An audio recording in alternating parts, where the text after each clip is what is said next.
This is a poem called How to Be a Poet to Remind Myself by Wendell Berry. Listen, make a place to sit down. Sit down. Be quiet. You must depend upon affection, reading, knowledge, skill, more of each than you have, inspiration, work, growing older, patience. For patience joins time to eternity. Breathe with unconditional breath the unconditioned air. Communicate slowly. Shun electric wire. Live a three-dimensioned life. Stay away from screens. Stay away from anything that obscures the place it is in. There are no unsacred places. There are only sacred places and desecrated places. Accept what comes from silence. Make the best you can of it, of the little words that come out of the silence, like prayers prayed back to the one who prays. Make a poem that does not disturb the silence from which it came.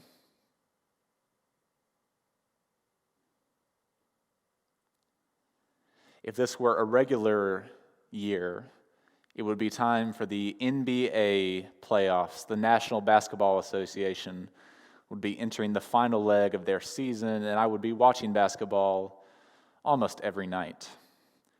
I'd be cheering for my Oklahoma City Thunder to try and squeak by in their playoff matchup. I would be watching ESPN as they show a documentary on the great Michael Jordan, the greatest basketball player of all time. And I would be watching this documentary and then watching live basketball, and I would be thinking about the greatness of Michael Jordan and the heights to which he ascended in his sport, winning 6 championships, 3 in a row and 3 in a row. And if you wonder how the greatest basketball player in the world could win 3 in a row and 3 in a row and not win 2 in the middle, that's because Michael Jordan decided to play baseball, and instead the Houston Rockets won the 1993 and 1994 NBA championships. Following the lead of Hakeem Olajuwon, one of the greatest players in basketball history, Hakeem Olajuwon, a.k.a. The Dream, was famous not only for being an incredible scorer, rebounder, and defender, but also for being a black Muslim in America pre-9/11 in a time when Islam was not fully understood. Hakeem was famous for playing in the NBA and during the month of Ramadan, fasting, even if it meant not taking water during professional sports events. Hakeem was fond of saying, yes, basketball is important, but the lessons I get from fasting and from observing Ramadan, the gifts of Ramadan, are priceless, and they are worth it. So we talked with the kids that Ramadan is the 9th month of the lunar calendar year for our Muslim siblings, and it remembers the recitation and the revelation of the Quran. It's a time of holiness and a time of radical change to your lifestyle. It's about fasting from sun up to sundown, taking a small meal before the sun comes up in the morning and a larger meal when the sun goes down at night. It is about fasting with the intent of purifying one's spirit and getting closer to the source with a capital S, getting closer to God, to Allah, to nature, getting closer to what's important. My friend Mo, who fasted when we were in college, told me it's about a time to get your mind right, to figure out what's important and where you're supposed to be headed. Mo was a poet, much like Wendell Berry, much like the Quran, which is written in a very poetic style, although some debate whether or not to call it poetry because it is so holy and sacred. But in reading some of the Quran and reading this poem by Wendell Berry, I'm stuck in and struck by these phrases. Listen, make a place to sit down, be quiet. It feels like I'm doing a lot of that these days. A lot of staying in and sitting down. A lot of learning to be quiet. It's hard for me to shun the electric wire and to avoid screens, as Wendell Berry also suggests in his poem. But I am trying to practice patience, because there might be a time, and this might be that time, when patience helps join time to eternity, as I have to imagine it did for the prophet in that cave during the Revelation. When time seemed to join with eternity, and there was a radical lifestyle change. Doesn't that sound familiar? It feels to me like we're in a little bit of a period of fasting from some things now, as our Muslim siblings fast from food, from water, from immoral activities, trying to get their mind right, trying to get closer to God. What are we fasting from, for those of us who do not observe Ramadan? What is the priceless thing that we are trying to gain out of our challenging time? What is the spiritual gift hidden in this time of lack? A lack of movement, a lack of normalcy, a lack of certainty. Right? Folks on either side of the political aisle, folks of all kinds, are experiencing this lack of certainty.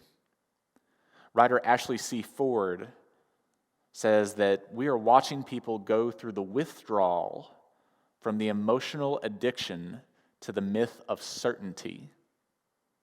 That we're experiencing withdrawal symptoms like from a drug. That going without what we're used to, going without stability, going without food, going without all the stuff we're used to, it feels hard at first. But it can be a gateway to new understandings. As Hakeem said, it's hard, but it's worth it. I like to think that he was discovering a new way to be an NBA basketball player, a new way to be a black Muslim man in the public eye in America, a new way to be human. I think we're discovering new ways to be human now, too. And I'm struck by not just the courage and the commitment of those who observe fasting during Ramadan, but I'm also intrigued by the flexibility of the practice. That if you're in a life-threatening condition, you don't need to fast. If you're unable to fast because of hardship, you don't need to fast that day. You make it up at a later date. So if Hakeem could not refrain from water during a game during the month of Ramadan, he would make it up at a later date. That combination of flexibility and rigidity, of sponginess and discipline, I find very powerful in these days, in this time of uncertainty. I was in a UU history class with Dr. Susan Ritchie in Ohio, and one of her favorite things to do is to assign her students UU saints, prophetic people from our religious history who speak to us in the now and challenge us to live inspiring lives and to work for justice. And my UU saint was Reverend James Freeman Clark. And if you don't know James Freeman Clark, I invite you to Google him because he had an incredible beard and he was a pretty incredible person as well. He was born in Boston, bred in the Boston Brahmin Unitarian class. He lived a fairly upper-class lifestyle. He went to Harvard. And then he was called to a church out in the Wild West for the early 19th century for white folks to Kentucky. Kentucky was then a slave state. James Freeman Clark became an ardent abolitionist. But can you imagine moving to a new place, to a new state, a new culture, to find a new way of life, and to find that everything you had been doing now didn't work? That everything you had known had all of a sudden changed. The world around you seemed to shift under your feet, and you could not get your bearings. This time of uncertainty, James Freeman Clark found his voice, and he began to preach abolition.